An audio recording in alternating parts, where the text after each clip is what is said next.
come, thy will be done, on earth as it is in heaven.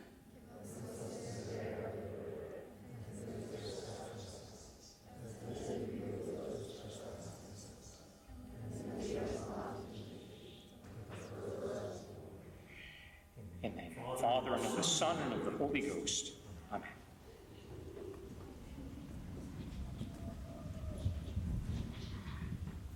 I'd like to present the 2024 graduating class by name in alphabetical order. We have Nicholas Bacon, been with us for 12 years.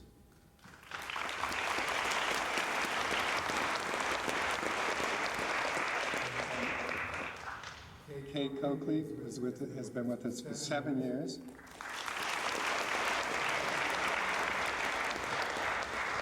Anna Julia Costa, 3 years. Paula S. Cregan, 12 years. Adam Hadley, 12 years. John Lewis, 7 years. And Claire Nicole, 11 years. Vivian O'Brien, 5 years. Michael Turkey, 12 years. And Anna Marie Saki, 10 years.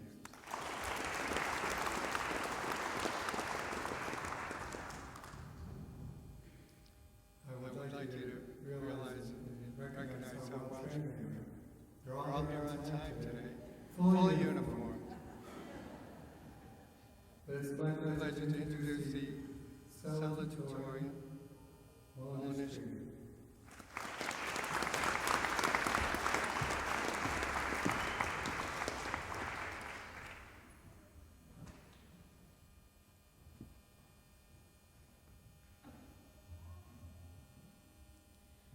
Good morning, Father Becker, Brother Thomas, Sister Catherine, and all families, students, friends, and faculty here today.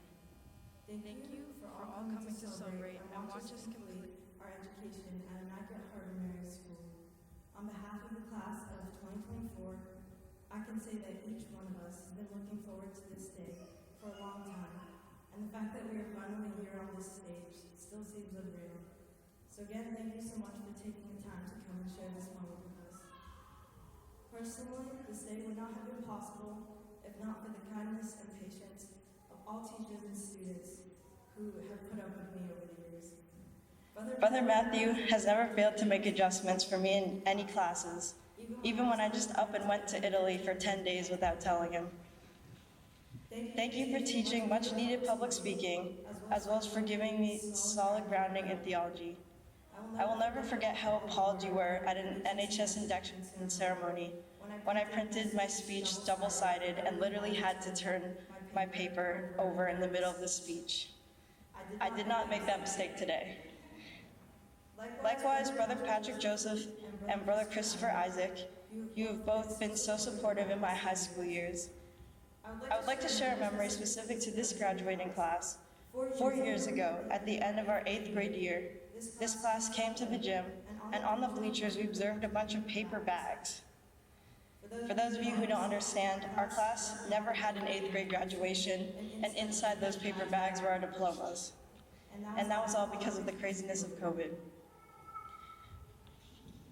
Brother Patrick has seen many classes come and go, but I think our class really gave him a run for his money when chemistry class got a little too explosive in the literal sense of the word. He should also get recognition for teaching AP Calculus to 4 extremely talkative girls and 1 silent boy. Sometimes I think he really enjoyed it. Thank you to Brother Peter for always being cheerful and saint-like, even when we know you wanted to cry at the sounds the band was making, or scream at the people who were constantly talking during rehearsal. You supported me through districts, all-state, and all-eastern, and even though my instrument wasn't relevant to band. And I deeply appreciate that. Through the years, Brother Peter has taught me what is worth doing well, if not for yourself, then for the glory of God and Our Lady. I am grateful to all the basketball and soccer coaches I have had over the years for teaching me endurance and courage to persevere even in the toughest of times. Although I'm going far away for college, I will always cherish the memories made with this unique class. Whether it be Sister Catherine's surprising anecdotes in geography or gambling with Mr. LaFleur in economics. Mr. LaFleur was an amazing new teacher who taught us a lot of practical skills and information. All of us would actually pay attention for the whole 45 minutes. All the brothers and sisters have been amazing mentors and teachers throughout my 12 years, and I know they will continue to inspire and help the underclassmen on their educational journey. During my 12 years, I do not think I could have survived without strength from my faith, family, and friends. Immaculate Heart of Mary School is the only school I know that offers daily Latin Mass, and this is a wonderful opportunity to strengthen yourself for the trials that form in your life. My family has always supported my endeavors at school, whether it be committing to seemingly never-ending seasons of basketball or helping me with school projects. To my siblings, I love you all to the moon and back, and although sometimes I don't listen to you, I really do respect the input that you have in my life. My fellow classmates and I have experienced good times and bad, and we all have memories we can share forever. To Ella, Sarah, Anna, and Anna Julia, and all the girls in the high school, thank you for being such good sports and putting up with me. Kate, I've loved seeing you grow in your music, and we have many special memories pertaining to that, which I'll always hold dear.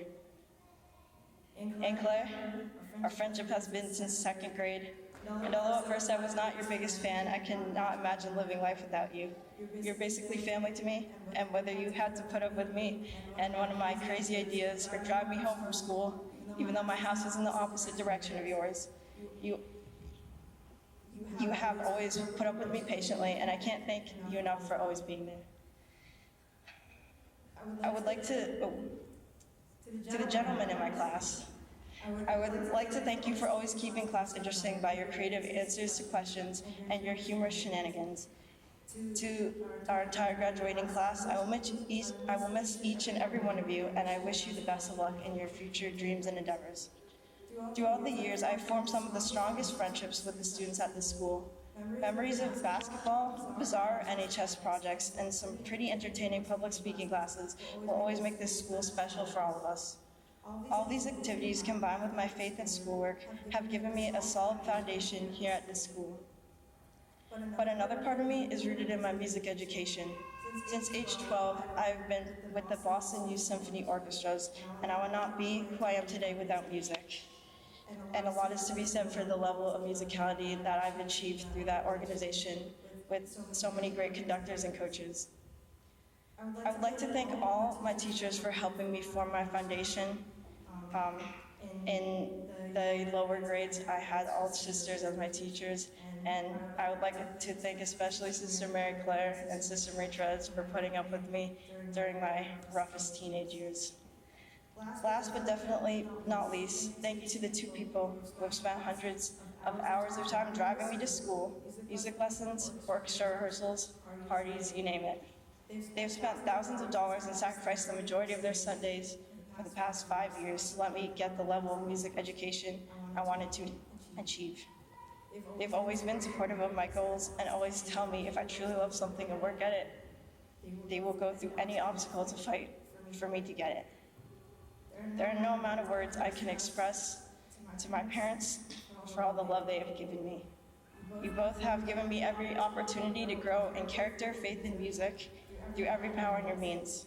You are my role models for life, and I only hope one day I can repay you for the great sacrifices you've made for me. In conclusion, I'm extremely excited to be on the stage, and I'm grateful to all the sacrifices and effort put into getting me to this point. I hope all my fellow graduates enjoy and cherish this special day, because it only comes once, and congratulations to the class of 2024.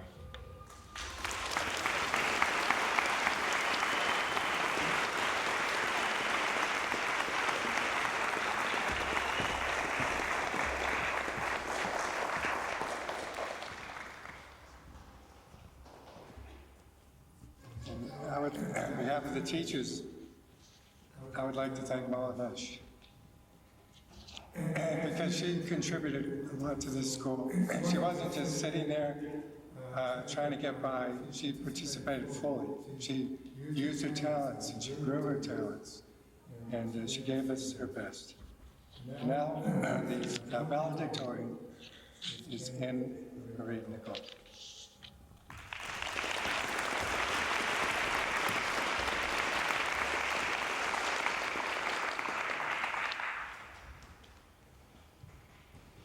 Good morning, Father Becker, Brother Thomas, Sister Catherine, faculty, family, and friends. It's such an honor to stand here in front of you today. Thinking back to my elementary days, I remember looking forward to graduating so much. Every year when I would sit in the crowd for the graduation ceremony, I would hear pomp and circumstance and think about receiving my cap and gown and diploma. Now that the day is finally here, I wish time would slow down. There are 10 seniors up on stage here today, which is one of the biggest senior classes for quite a while. Many of us have been here since 1st and 2nd grade, but the majority has been here since 6th. We were together when the high school wasn't even built yet, and when the whole school was just a simple rectangular building, lacking the giant new addition.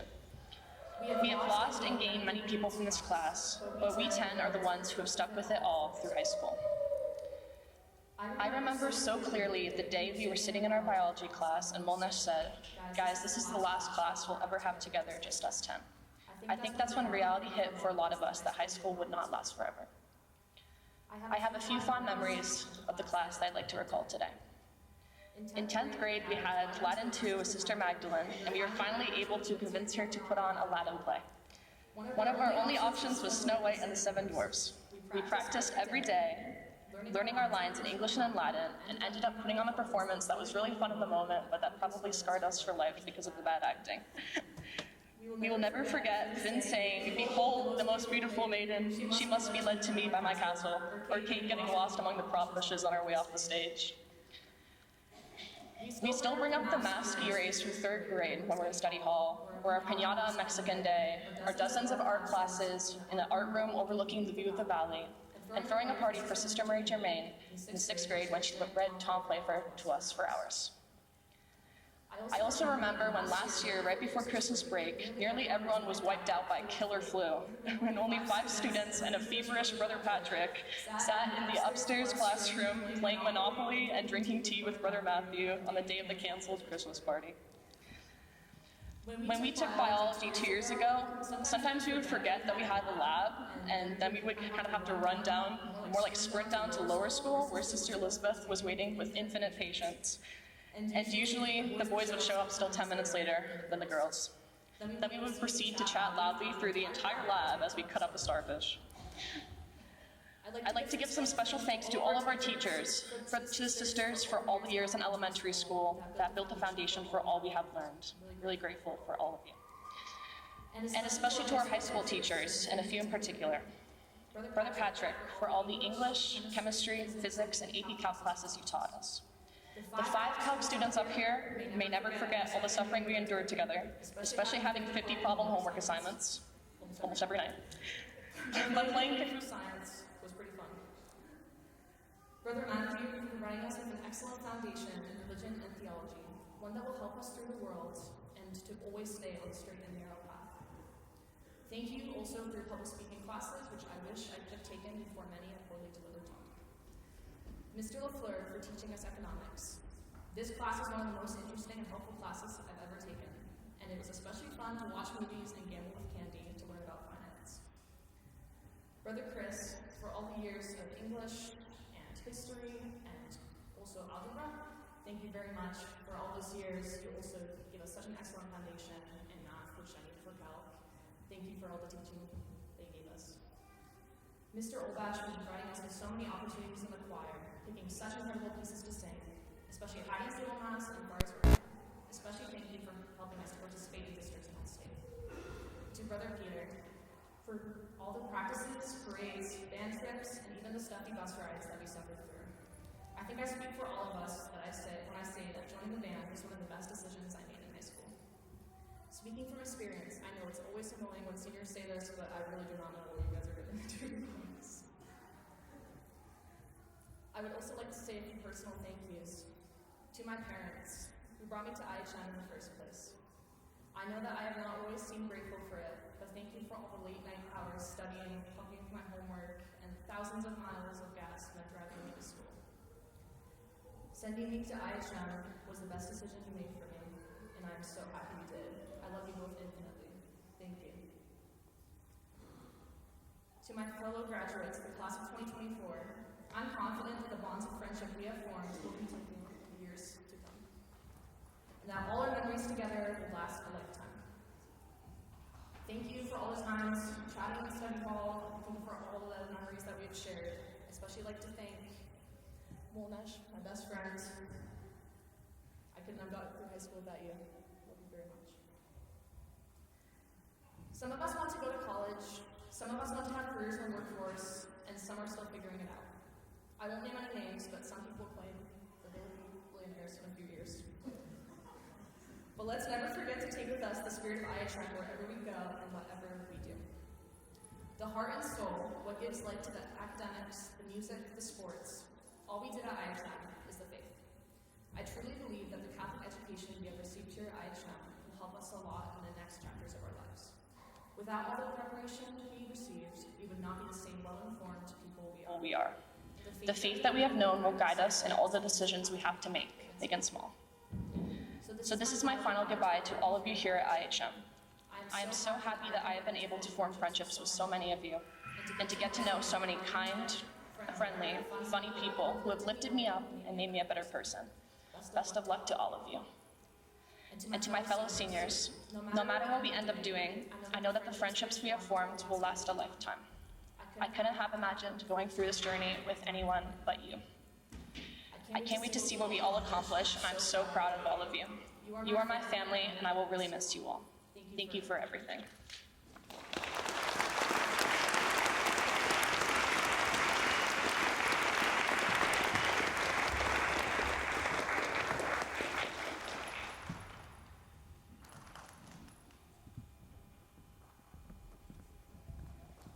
Thank you very much, Anne Claire.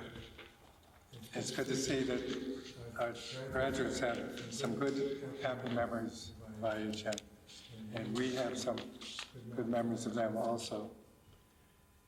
And today, we are honored to welcome as our guest speaker Josh Hauser, a dedicated member of our community. He and his family moved here 4 years ago from Texas, Dallas, Texas, to enroll their children in our school. He's a proud parent of recent graduates from the 5th, the 3rd, and the 1st grades. Josh holds an undergraduate degree in marketing and management from Appalachian State University, where he met his wife, Charlotte, while they were both running cross-country track. He furthered his education by earning an MBA from Seattle University. Currently, Josh works as a project management consultant in Boston. Please join me in welcoming Josh.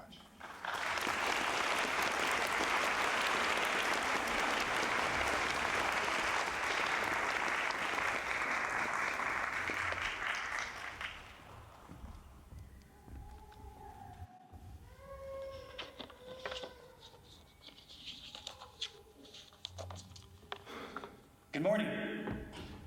To Brother Thomas, to our priests, the sisters, the brothers, other faculty, proud parents, family members, friends, and of course, the wonderful class of 2024, it's a privilege to stand before you today. To the graduates, congratulations. Today marks a significant milestone in your lives. I'd first like to speak on behalf of these young men and women here on the stage and extend a heartfelt thank you to everyone who supported our graduates along the way. To the parents and families, your decision to invest in an authentic Catholic education for your children is an unparalleled gift. An education at IHM, a place that puts first things first, is truly a gift that will never stop giving. On behalf of our graduates, we thank you. To the brothers, sisters, priests, and staff of this school, thank you for your relentless dedication to fulfilling your God-given vocation. You've not only imparted knowledge, but you've instilled values and virtue that will guide these young adults in all their future endeavors. You've taught me important lessons of life, being a model for how to know, love, and serve God.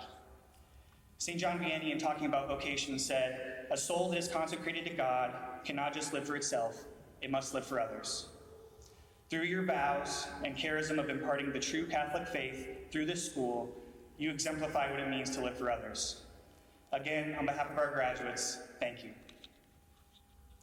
To our graduates, today we celebrate the completion of a chapter, but not the journey. In this commencement address, I'm going to do what all commencement speakers do and try to impart some advice. This advice, of course, you can choose to listen to or ignore. And with all humility before God, the advice I give will not be my own, but that of the perennial teachings of the Catholic faith applied to your lives here and now. Much of this advice is some of the best advice I've ever received from a good priest. This advice, I assure you, will make you happy in this life if you follow it. Now, if you remember anything from this speech, it's this advice, is that you should ignore most advice you receive, especially advice often told in commencement addresses. You see, most advice in this world is just a temptation in disguise. Not all advice is malicious and may come from someone with good intentions, but the advice we listen to and act upon should always be ordered to our final good. Now, you can usually bucket bad advice into three categories. You have advice on how to obtain and maximize your pleasure in this life. You have advice on how to obtain and maximize your power in this life. And you have advice on how to obtain and maximize your prestige in this life. The three P's: pleasure, power, and prestige. Now, what is it the three P's have in common, and why is it bad? At the root of this is an important understanding of what truly makes us happy. The world will tell you, to be truly happy, you need to get what you want in this life. But that's not how life works. Nobody gets everything we naturally want. We all suffer, one way or another. Further, the hunger for pleasure, power, and prestige will only grow the more you feed it. How common is it for a rich man, the more rich and powerful he gets, the more he obsesses about becoming even more rich and powerful? It's a hunger that's never filled. And even if we did what we always want, we have concupiscence. And due to our original sin, what we may instinctively want isn't always good for us. Trying to maximize my natural pleasure for eating good food can lead to gluttony. My natural drive of working hard and making more money can lead to avarice. My natural pleasure of relaxing and watching YouTube can lead to sloth. My natural yearning to be well-liked and popular can lead to pride. All deadly sins we know. Pleasure, power, and prestige are not bad in themselves. God gave us the gifts of pleasure. God is referred to as all-powerful himself. And Jesus is the most prestigious person to have ever been born. But when these things are made our idol, our final end, the object to which all of our happiness is based, you're setting yourself up for disappointment. So when you get advice, such as follow your heart, look within, trust your instincts, define what success means for you. It's power that gives you the freedom to pursue your dreams.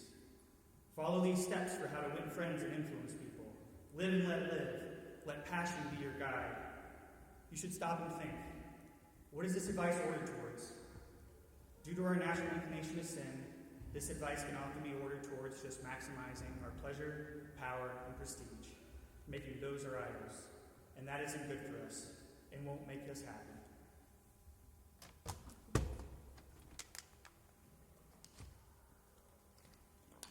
Now, getting bad advice that is ordered towards one focused on the three P's is nothing new.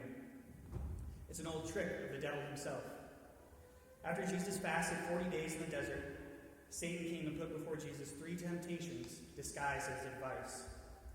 When Satan gave advice and said, "You must be hungry, turn these stones into bread," he was telling Jesus to focus on pleasure. When Satan had the advice and said Jesus should worship him and gain all the kingdoms of the world, Satan was telling Jesus to focus on power.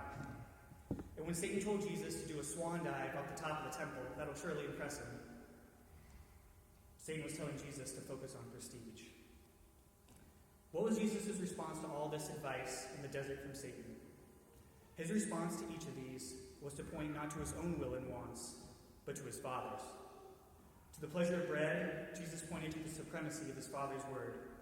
To gaining the power of the world, Jesus pointed to his Father's power and how it's only him we should worship. And to the swan dive and gaining prestige, Jesus said we shouldn't test God and question his will for us. If Jesus had a motto he lived by, it's this: Fiat voluntas tua, thy will be done. Not my will be done, but thy will be done. And that's the secret right there to unlocking a life full of happiness. Instead of focusing on yourself, on your own will, on your own wants, on your own inordinate desire for a life full of pleasure, power, and prestige, you should be focused on uniting yourself to the will of God. And if you do that, you will be happy beyond measure. Happiness isn't about getting what you want. Nobody gets everything they naturally want. Happiness isn't about getting what you want. It's about wanting what you get. Romans 8:28 says, and we know that to them that love God, all things work together unto good, such as according to his purpose are called to be saints. All things work together unto good.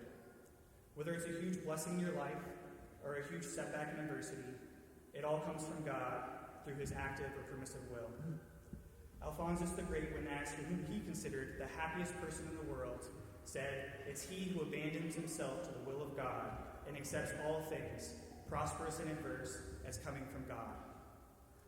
You see, the person who thinks happiness is all about getting what they want, his peace of mind depends on what happens to them each day. Today, they're happy. Say they spent their day fulfilling the pleasure of playing video games. Tomorrow, they might meet a little challenge with a power outage or a sibling distracting them during video game play, and they immediately swing into anger and depression. A person, however, who focuses on uniting their will with God's at all times knows that whatever the circumstance they find themselves in, good or bad, is something willed by God. They're at constant peace. God wants what's best for you. Anything that's thrown at you in life, whether it be a grace or setback, something good or bad, is all an opportunity for you to grow in sanctity, all depending on how you react to it. That little sibling distracting you might be an opportunity to grow in patience.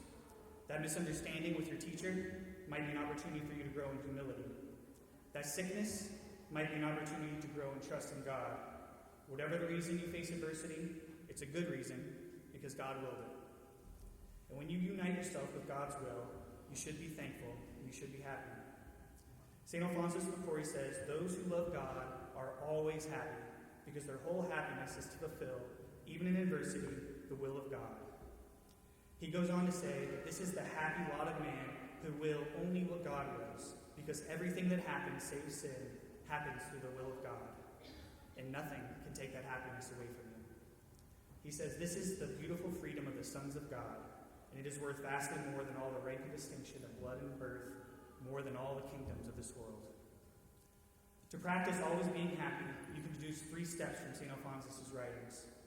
First step is to recognize everything that happens in your life, save sin, is God's will. Second step, unite your will to God's will.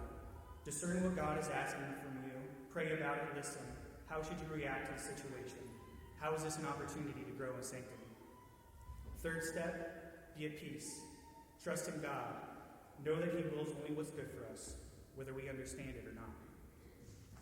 I'd like to read a brief letter from someone I admire greatly that was written to his mother in the year 1941. My dearest Mama, at the end of the month of May, I was transferred to the camp of Auschwitz. Everything is going well with me. Be tranquil about me and about my health, because the good God is everywhere and provides for everything with love. It would be best not to write to me until you receive further news from me, because I do not know how long I shall stay here. Heartfelt greetings and kisses, Raymond.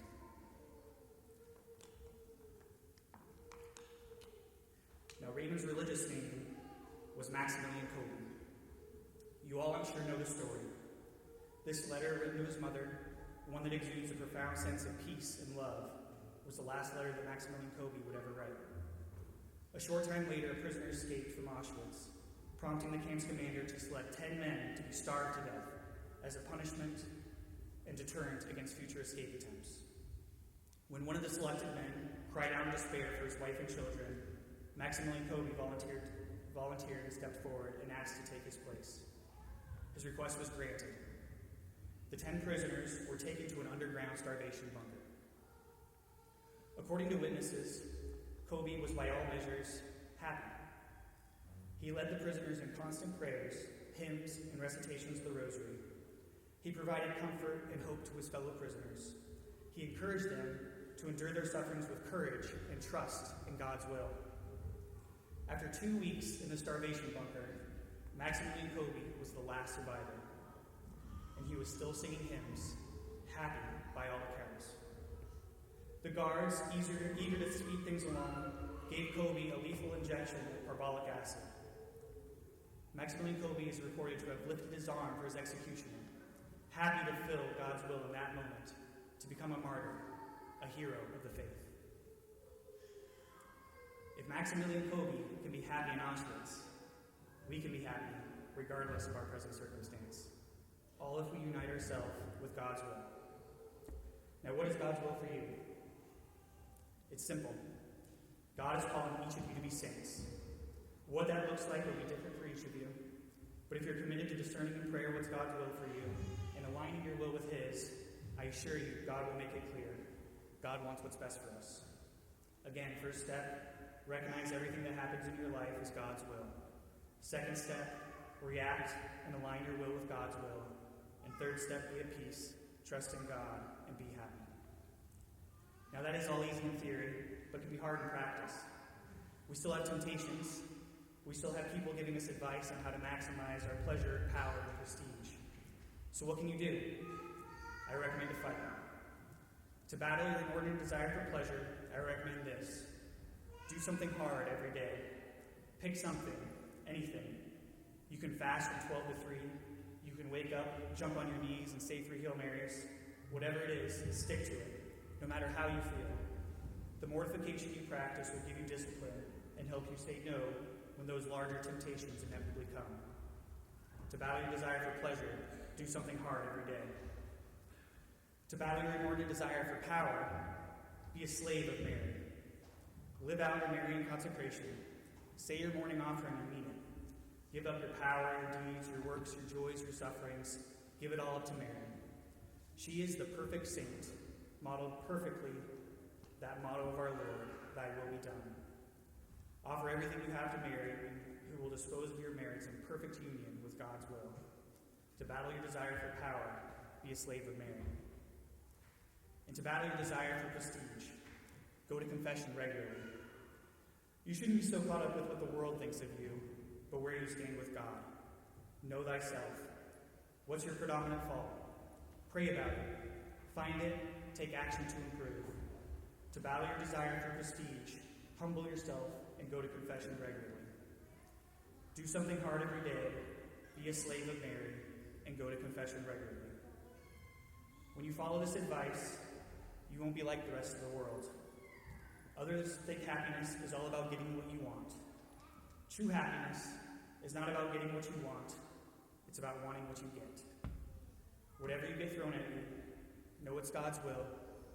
React and align your will with His, and have peace and be happy, knowing that God wills only what's good for us, whether we understand it or not.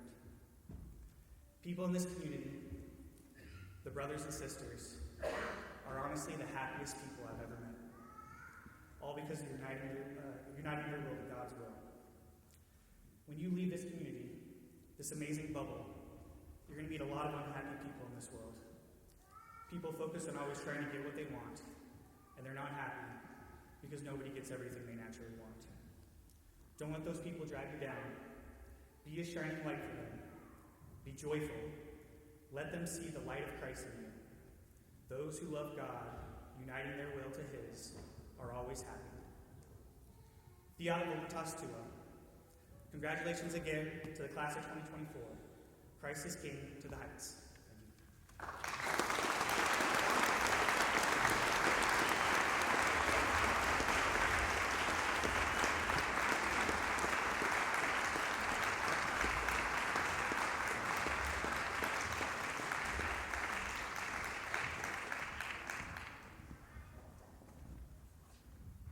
Thank you very much, John. I think that's good advice for all of us. Thank you very much.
Kate Coakley.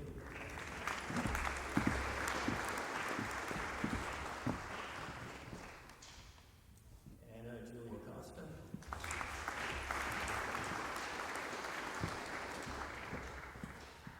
Woolen Green.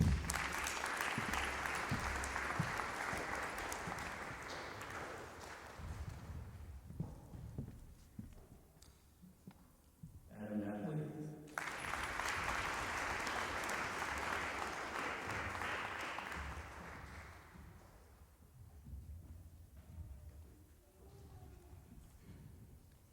John Quinn.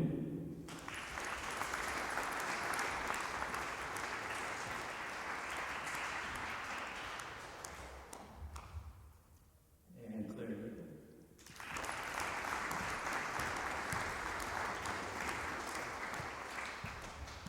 Kenyon O'Brien.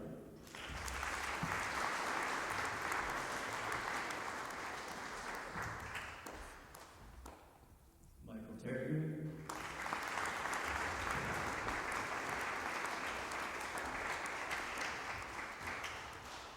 And Maria Snappi.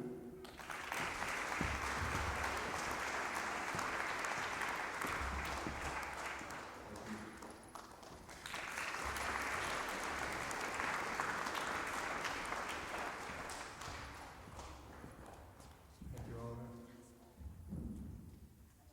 We call this a commencement exercise at the beginning, but our students and graduates are now beginning a new life. It's a new chapter, as Josh mentioned.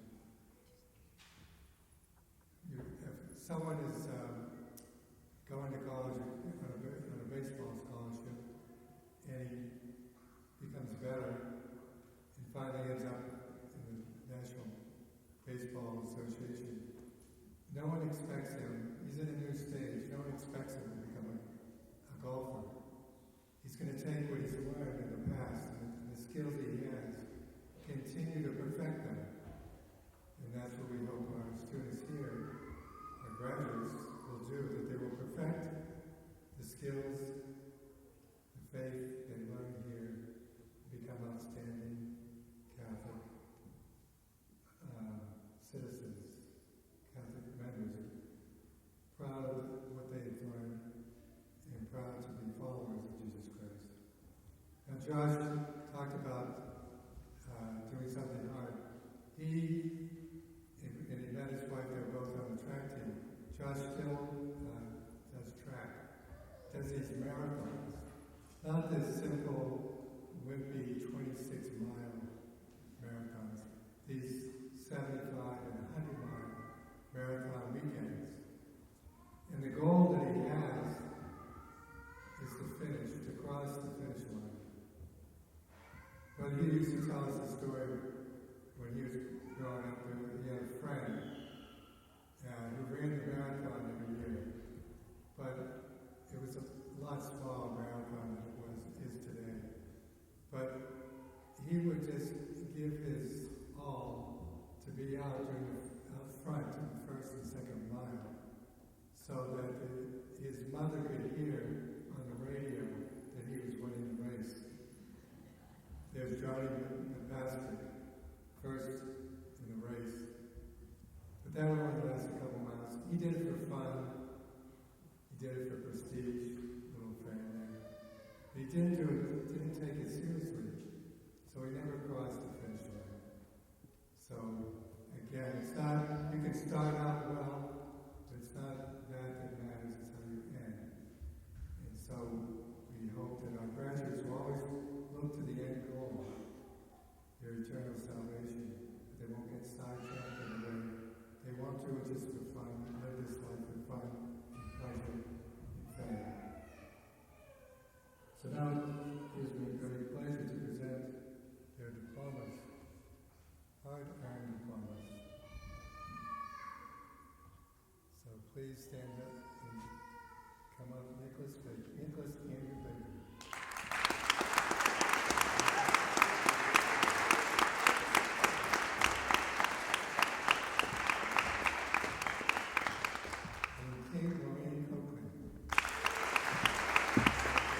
Michael James.